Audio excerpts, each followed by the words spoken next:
Hall & Wilcox acknowledges the traditional custodians of the lands on which this podcast is recorded. We pay our respects to their elders, past and present, and to all First Nations people joining us today.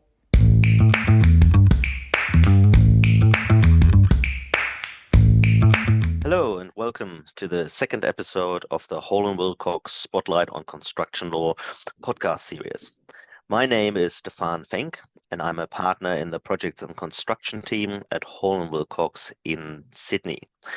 In this episode, we're continuing a discussion from our last episode on the topic of possible quick fixes that could be incorporated into construction contracts and that might reduce the risk of contractors going insolvent.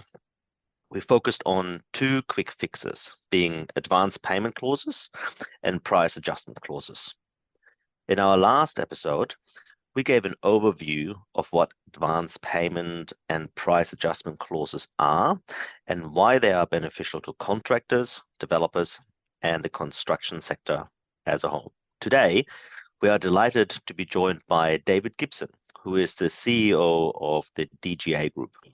DGA is a specialized construction consulting firm that has offices around the world, working with clients on all stages of a project, from tender formation through planning and scheduling, risk management, and dispute resolution. David has over 30 years experience in the construction industry and is a fellow of the Royal Institution of Chartered Surveyors, the Chartered Institution of Civil Engineering Surveyors, and the Chartered Institute of Arbitrators. He's also a CEDR accredited mediator. David hails from the UK, but has been living and working in Australia since 2019. He has also worked for many years in other places, such as Hong Kong, Singapore, Dubai, and the UK.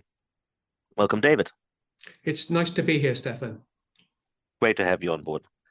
Let's begin by talking about advance payment clauses. By way of a reminder, advance payment clauses are clauses which provide the contractor with an upfront payment, sometimes secured by a specific bond, which is paid back during the first months of the project, usually by way of percentage deductions on progress payments. David, tell me about your experience of advance payment clauses here in Australia. Just first, across all the areas I've worked in, I've found most of the contracts have an option to include for advance payment clauses. That's in the UK, Asia, and Australia. And obviously, the lifeblood for any contractor is his positive cash flow. So the advance payment provides the contractors with a significant cash inflow at the beginning of a project. So they're obviously keen to have these advance payments clauses in the contract.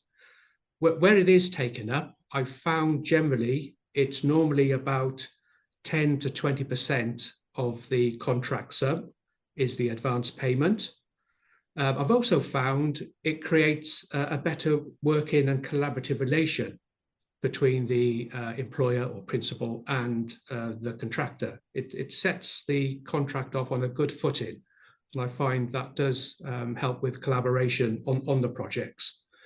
I've also seen it create an opportunity to submit more competitive tenders, where I've known some contractors able to offset some of the interest that they earn off the advance payment against the tender bid, and therefore it does have a positive effect for the employer. And sometimes they do get a slightly reduced tender price. I've also found the advance payments are probably more prevalent in the Middle East, because obviously the liquidity in the market is quite low, and contractors are at more risk, for securing regular payments, and therefore the advance payment does offset that risk significantly. I've always found that the advance payments are well organized and properly administered in the contracts. They usually set out the requirements for the advance payment guarantees.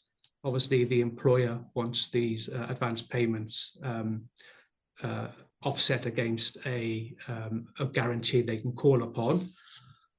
Should, for example, the contractor go bust or it's terminated, they've got a guarantee to call upon.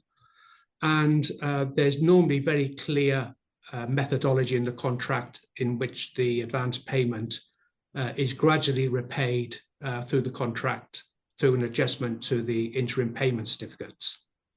Thank you, David. And I think that also aligns with our observations from a legal perspective that we had in our first podcast series, that generally these clauses and payment mechanisms are rather beneficial, effectively, not only for contractors, but both parties. And I guess Australia still has a little bit of development to do in this area. So maybe just quickly to conclude the advance payment claims section of this podcast, what are your top tips for using an advance payment clause? So looking at it from the perspective of the parties, so for the employer, I think the use of the advance payment creates more interest for contractors to bid for his projects. There are obviously some potential tender benefits where some contractors may want to offset some of the potential interest they can get off the advance payments against their tender benefits. The employer obviously needs to make sure that the guarantees are in place with approved wording and with an approved provider, bank or insurance company. Make sure they are all properly in place prior to making the advance payment, because obviously he needs to have that protection. And also to make sure that there is a clear mechanism for the structured repayment of the advance payment, so he understands exactly over what period of time he's going to be able to recover the advance payment he's made to the contractor. For the contractor, obviously great for cash flow, to have that cash injection at the beginning of a project. I think the contractor starts off on a better footing, a more collaborative relationship with the employer.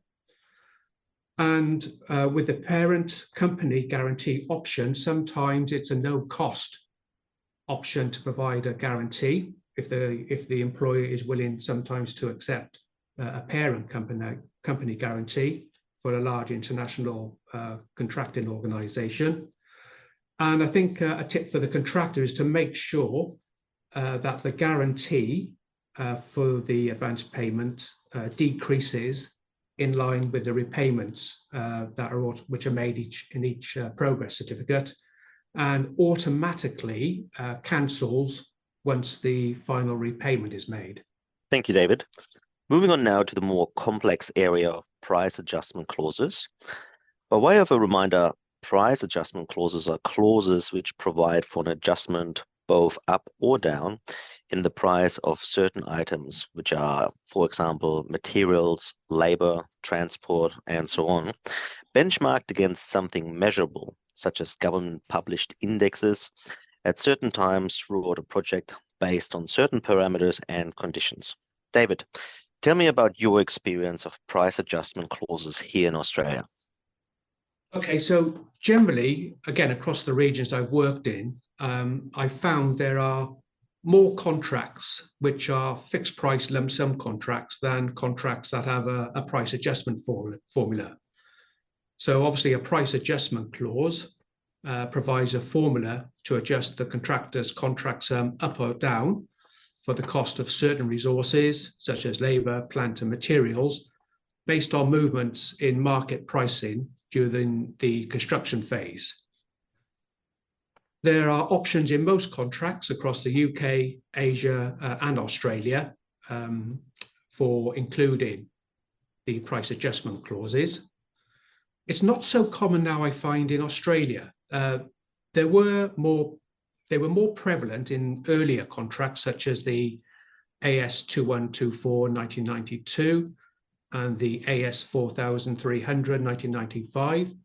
But now with the more recent contracts, such as the AS 4000 1997 and the AS 4902 in 2000, the option to include a price adjustment clause is not generally included, but obviously can be negotiated by the parties. The other thing I've noticed is post-pandemic, there's been a global recovery strategy with governments spending more on infrastructure. A byproduct of that has caused significant cost escalation on materials and labour. And those contractors working on fixed price contracts have suffered with having to absorb those cost increases. I generally find employers prefer to put the risk of price escalation on contractors, although for projects which have a long duration or where there is known volatility in resource costs, contractors may not be willing to accept the risk so easily these days. And therefore, contracts are more open to negotiation to incorporate price adjustment clause. Obviously, tender prices are obviously lower where there is a price adjustment clause because the contractor does not have to include a sum to cover the risk of price escalation in its lump sum tenders. And I believe where the industry now is moving more towards collaborative working arrangements, we will see more contracts including a price adjustment formula. Thank you, David. And to finish our discussion and overview of these clauses, what are your top tips for using a price adjustment clause? So you need to consider the characteristics of the contract. Is it a long construction period? Is there likely to be volatility in the market for resource pricing? And what's the contractor's appetite for accepting risks associated with escalation? And who is best to manage this risk? There needs to be a clear understanding of the indices to be used. So in Australia, there are indices in the Australian Bureau of Statistics, and you need to clearly understand what's the base date that you're going to use for the indices to compare to. And then you need to consider who defines the coefficients, i.e. if you break down your contract sum for percentages for labour, plant and material, who is best to define those percentages? And I would say the contractor is probably best to define those percentages, as obviously he's calculated his tender price. But alternatively, the principal may set those percentages out in the tender. And for employees, they just need to consider the impact of price escalation in their overall budgets for the project. Thank you, David. That has been an extremely insightful discussion. Thanks everyone for listening today. We hope you enjoyed this discussion with David. As always, please get in touch with us if you have any questions. You can find our details on our website, which is hallandwilcox.com.au, or connect with us on LinkedIn. We are in the process of recording the next series, so be sure to subscribe to be notified of new episodes. When we return, our next topic will be digital construction, how the use of technology can improve productivity. And if you enjoyed today's episode, then rate, review, or follow our podcast wherever you get your podcasts from. Thank you.